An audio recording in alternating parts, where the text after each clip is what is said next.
আজ আমি কলকাতায় ফিরে এসেছি। এই একটি বাক্য উচ্চারণ করতে আমার প্রায় 19 বছর লেগেছে।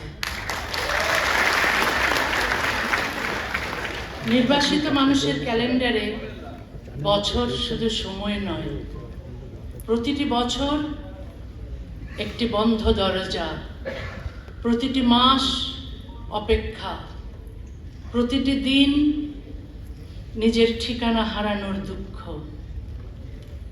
আজ সেই দীর্ঘ অপেক্ষার পর কলকাতার মাটিতে দাঁড়িয়ে মনে হচ্ছে আমি শুধু একটি শহরে ফিরে আসিনি, আমার হারিয়ে যাওয়া জীবনের একটি অধ্যায়ের কাছে ফিরে এসেছি।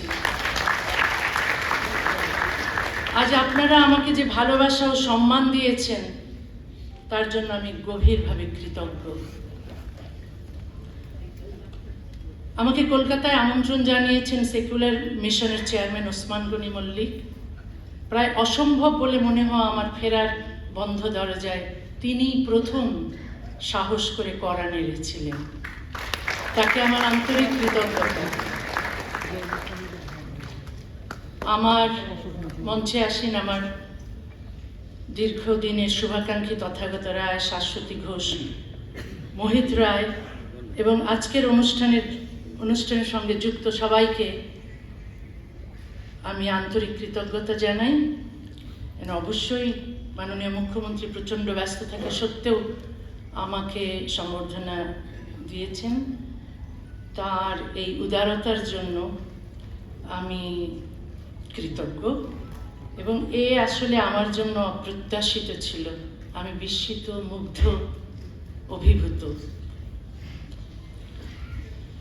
আজ এই আনন্দের দিনে বাংলার দুই মনীষী শিবনারায়ণ রায় এবং অম্লান দত্তকে স্মরণ করছি। তারা আমাকে খুব স্নেহ করতেন। আমাকে পশ্চিমবঙ্গ ছাড়তে হয়েছিল বলে খুব ব্যথিত হয়েছিলেন। আজকের এই প্রত্যাবর্তন দেখলে নিশ্চয়ই খুব আনন্দিত হতেন। একজন লেখককে নিজের ভাষার শহরে আসতে পুলিশের পাহারার প্রয়োজন হওয়াটাই আমাদের সময়ের এক বেদনাদায়ক সত্য। লেখকের জীবন রক্ষা করা শুধু একজন মানুষকে রক্ষা করা নয়, তার কথা বলার অধিকার, ভিন্ন মত প্রকাশের অধিকার এবং কলমের স্বাধীনতাকেও রক্ষা করা। আমি এমন একটা দিনের স্বপ্ন দেখি যেদিন কোনো লেখককে তার লেখার জন্য পুলিশের পাহারায় চলতে হবে না, কোনো মুক্ত চিন্তককে সত্য উচ্চারণের অপরাধে দেশ ত্যাগ করতে হবে না। আমার নিরাপত্তার দায়িত্ব নেওয়ার জন্য মাননীয় মুখ্যমন্ত্রী ও পশ্চিমবঙ্গ সরকারের প্রতি আমি আন্তরিকভাবে আবারও কৃতজ্ঞ। কৃতজ্ঞতা আনুগত্যের চুক্তি নয়, কৃতজ্ঞতার বিনিময়ে আমি আমার স্বাধীন চিন্তাকে বন্ধ দিই না। আবার মতভিন্নতাও আমাকে অকৃতজ্ঞ করে না। কোনো ভালো কাজের স্বীকৃতি দিতে দলীয় আনুগত্যের প্রয়োজন নেই। দ্বিমত প্রকাশ করতেও বিদ্বেষের প্রয়োজন নেই। আমি কোনো রাজনৈতিক দলের হয়ে এখানে কথা বলতে আসিনি, কোনো দলকে পরাজিত করতেও আসিনি।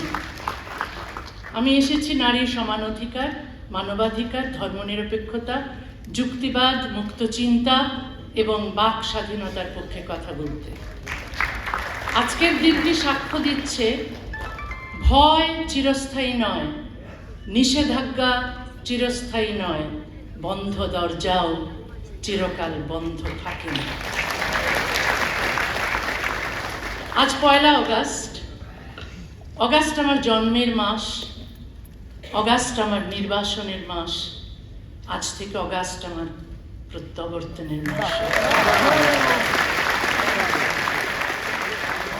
1994 সালের 8ই অগাস্ট আমাকে বাংলাদেশ ছাড়তে বাধ্য করেছিল তখনকার সরকার। রাতের অন্ধকারে আমার স্বদেশের দরজা আমার জন্য বন্ধ করে দেওয়া হয়েছিল। তারপর একের পর এক সরকার এসেছে, কিন্তু সেই দরজা আর খোলেনি। আর মাত্র 7 দিন পর আমার নির্বাসনের 32 বছর পূর্ণ হবে। স্বদেশের বাইরে কাটানো সময় এরই মধ্যে স্বদেশে কাটানো সময়কে অতিক্রম করেছে। রাষ্ট্র আমাকে দেশ থেকে সরিয়ে দিয়েছে, কিন্তু আমার ভেতর থেকে দেশকে সরাতে পারেনি। বাংলা ভাষাই আমার বহনযোগ্য স্বদেশ, যে স্বদেশ আমি সঙ্গে করে পৃথিবীর এক প্রান্ত থেকে আরেক প্রান্তে নিয়ে বেরিয়েছি। এক বাংলায় আমার জন্ম, আরেক বাংলায় হারিয়ে যাওয়া ঘর খুঁজে পেয়েছিলাম। শেষ পর্যন্ত একজন বাঙালি লেখকের জন্য দুই বাংলার কোথাও একটি ছোট ঘরও রইল না। আরো ভালো ভালো খবর দেখতে সাবস্ক্রাইব করুন বাংলা হান্টের ইউটিউব চ্যানেল।